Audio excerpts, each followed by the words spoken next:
5 August গণ অভ্যুত্থানের 1 বছর পূর্তি হলো, কিন্তু বৈষম্য দূর করে গণতন্ত্র প্রতিষ্ঠার অঙ্গীকার নিয়ে যে গণ অভ্যুত্থান, সেটি কি তার লক্ষ্য অর্জন করতে পারছে? কেন সংস্কার কার্যক্রমে মাইনরিটি, ইন্ডিজেনাস পিপলস এবং নারীদের সমান অধিকার নিশ্চিত করা যাচ্ছে না? তাহলে আরেকটি গণ অভ্যুত্থানের জন্য কি আমাদের অপেক্ষা করতে হবে? আজকের কন্টেন্টে আমরা এর উত্তর খুঁজব। জো নমস্কার, ইন্ডিজেনাস এক্সপ্রেস চ্যানেলে স্বাগত জানাচ্ছি। আমি মান্দিরি কস্তা। প্রথমেই বলে রাখি, এই কন্টেন্টের বক্তব্য ও মতামত একান্তই আমার ব্যক্তিগত এবং এর সম্পূর্ণ দায়বদ্ধতা আমার। 2024 সালে গণ অভ্যুত্থানের মাধ্যমে আওয়ামী লীগ সরকারের পতনের পর একটি গণতান্ত্রিক ব্যবস্থা প্রতিষ্ঠার যে অঙ্গীকার, সেটি এরই মধ্যে বিতর্কের মুখে পড়েছে। এই গণ অভ্যুত্থান ইসলামপন্থীদের দ্বারা হাইজ্যাক হওয়ার লক্ষণ স্পষ্ট। বামপন্থীদের একটি অংশ গণতন্ত্র ও মানবাধিকার প্রতিষ্ঠায় বাধা হয়ে দাঁড়াচ্ছে।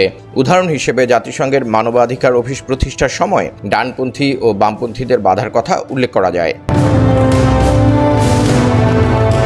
গণ অভ্যুত্থানের দায়িত্বশীল দুই পক্ষ। স্বৈরাচারী কাঠামোর পতনে গণ আন্দোলনে মূল ভূমিকা পালন করেছে শিক্ষার্থীরা। পরে যারা জাতীয় নাগরিক পার্টি এনসিপি নামে নতুন একটি রাজনৈতিক দল গঠন করে, একে প্রথম পক্ষ বলা যায়। ডক্টর ইউনূসের সরকারকে আমরা দ্বিতীয় পক্ষ বলতে পারি। তবে পরবর্তীতে নাগরিক সমাজ, রাজনৈতিক দল, সামরিক বাহিনী সহ বিভিন্ন পক্ষ এতে যুক্ত হয়েছে। A new political party formed by Bangladeshi students. NCP ও সরকার কোন দিকে যাচ্ছে? এনসিপি ও ডক্টর ইউনূসের সরকারের উপরই সবার প্রত্যাশা ছিল তারাই দেশকে গণতান্ত্রিক ধারায় নিয়ে যাওয়ার মূল দায়িত্বটি পালন করবে। তবে সংস্কার কার্যক্রম থেকে ইন্ডিজেনাস পিপলস ও মাইনরিটিরা বাদ পড়ায় সেই আশা দুরাশায় পরিণত হয়েছে, যেটি জাতিসংঘ ও মার্কিন রিপোর্টেও এসেছে। ইন্ডিজেনাস পিপলসের সাংবিধানিক স্বীকৃতি ও ইউএনডিআরআইপি বাস্তবায়ন এখনও অনিশ্চিত। তাদের অধিকার নিশ্চিত করতে না পারলে এই গণ অভ্যুত্থান ব্যর্থ হবে। মধ্যপন্থা এবং গণতন্ত্রের প্রতি এনসিপির যে অঙ্গীকার ছিল, সেখান থেকে সরে এসে ক্রমেই তারা ডানপন্থা ও নারী বিদ্বেষের দিকে হাঁটছে। এনসিপি নেতাদের কেউ কেউ ইসলামী দলগুলোকে প্রকাশ্যে সমর্থন জানিয়েছেন, যারা এদেশে ইসলামী রাষ্ট্র ও শরিয়া আইন বাস্তবায়ন চায়। এই একবিংশ শতকে এসে শরিয়া আইনের ধারণা সভ্য ও গণতান্ত্রিক বিশ্বে কোনোভাবেই গ্রহণযোগ্যতা পাবে না। এনসিপিতে নারীরা অল্প সময়ের মধ্যেই কোণঠাসা হয়েছেন এবং কেউ কেউ দল থেকে বেরিয়ে যেতে বাধ্য হয়েছেন। এটা ভয়াবহ অশনি সংকেত এবং গণতন্ত্র ও মধ্যপন্থার অঙ্গীকারের সাথে সরাসরি প্রতারণা। ডক্টর ইউনূসের নিষ্ক্রিয়তার কারণ কি? ডক্টর ইউনূস একজন প্রগতিশীল মানুষ হলেও সোজা বাংলায় বললে তিনি মূলত একটি জঙ্গলের দায়িত্ব নিয়েছেন, যেখানকার মানুষ মানবাধিকার ও গণতান্ত্রিক মানসিকতা কি জিনিস সেটাই বোঝে না। এখানে ধর্মীয়ভাবে গোড়া দলগুলোর প্রভাব এতটাই বেশি যে তা নিয়ন্ত্রণ করার মতো কার্যকর কোনো ব্যবস্থা তার হাতে নেই। যে এনসিপি ছিল ডক্টর ইউনূসের মূল শক্তির জায়গা, তাদের নেতাদের একটি বড় অংশই ডানপন্থার দিকে ঝুঁকে পড়েছে। যেখানে পলিটিক্যাল ইসলাম সক্রিয় থাকে, সেখানে গণতন্ত্রের অপর নাম দুঃস্বপ্ন। ফলে তার শেষ আশা ও কাজের জায়গা একেবারেই নড়বড়ে হয়ে গিয়েছে। নারী কমিশনের রিপোর্ট বাস্তবায়নে ব্যর্থতা। প্রধান উপদেষ্টা নারী সংস্কার কমিশনের প্রস্তাব বাস্তবায়ন করতে চাইলেও উগ্র মৌলবাদীরা এর বিরোধিতা করেছে। খোদ এনসিপির কয়েকজন নেতাও এটি বাস্তবায়ন না করার জন্য হুমকিও দিয়েছেন, যেটা চরম লজ্জার। এই নারী বিদ্বেষ দূর করতে না পারলে এনসিপি চূড়ান্তভাবে ব্যর্থ হবে।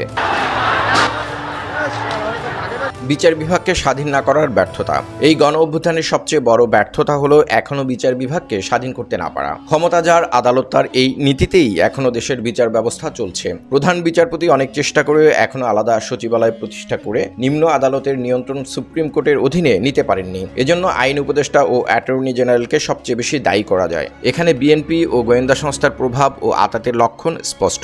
বাংলাদেশের কোনো ক্ষমতাসীন রাজনৈতিক দল ও সরকার কখনোই চায়নি বিচার বিভাগ স্বাধীন হোক। এটি এই সরকারের সময় করা না গেলে আর করা যাবে না। এই ব্যর্থতা ভবিষ্যতে এনসিপি সহ গোটা দেশের জন্যই বিপর্যয় ডেকে আনবে। Fled the country.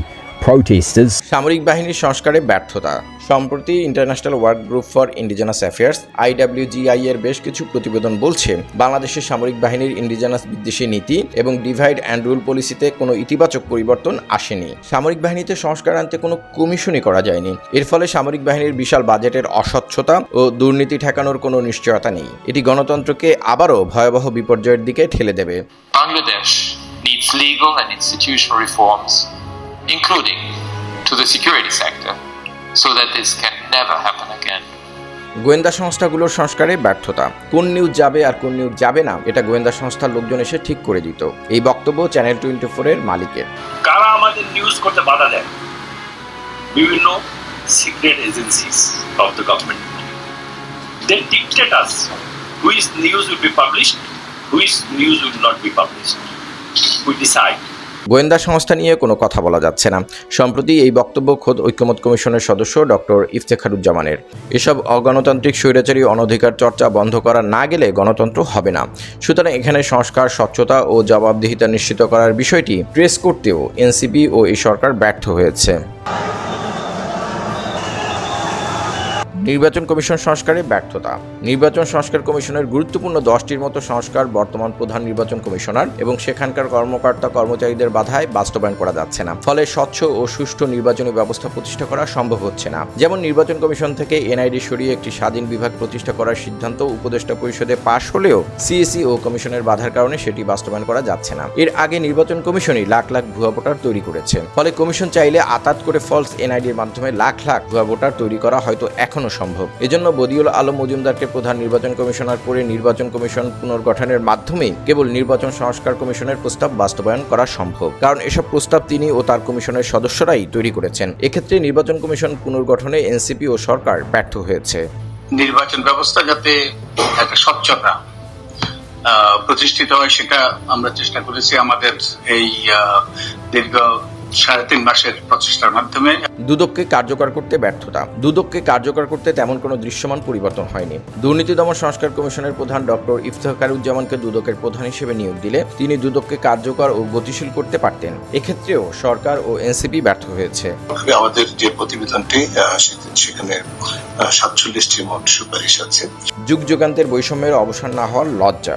বৈষম্যের অনন্ত যাত্রা যেন শেষ হচ্ছে না। বর্তমান সংস্কার কার্যক্রমে মাইনরিটি ও ইন্ডিজিনাস পিপলসরা বাদ পড়ায় আবারও একটি জাতীয়তাবাদী ও পলিটিক্যাল ইসলামের গোজামিল দেওয়ার রাষ্ট্র ব্যবস্থার দিকেই হাঁটার স্পষ্ট ইঙ্গিত পাওয়া যাচ্ছে। মুখে গণতন্ত্রের কথা বললেও অন্তরে ইসলামী রাষ্ট্র প্রতিষ্ঠার যে প্রবল ইচ্ছা সেটাই ধীরে ধীরে প্রকাশ পাচ্ছে। এটি 24-এর গণ অভ্যুত্থানের সাথে সরাসরি বিশ্বাসঘাতকতা। এ কারণেই জাতি, ধর্ম, বর্ণ, নারী, পুরুষ, তৃতীয় লিঙ্গ নির্বিশেষে সবার সমান মানবাধিকার নিশ্চিত করে একটি উদার গণতান্ত্রিক রাষ্ট্র ব্যবস্থা প্রতিষ্ঠার জন্য আরেকটি গণ অভ্যুত্থান হয়তো অপরিহার্য হয়ে উঠছে। সেই অভ্যুত্থান পর্যন্ত হয়তো আমাদের আবারও অপেক্ষা করতে হবে।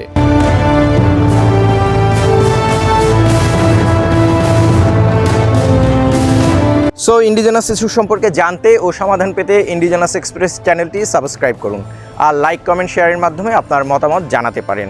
তো ব্যাকগুনে গমথেইস মানে সবাই ভালো থাকুন।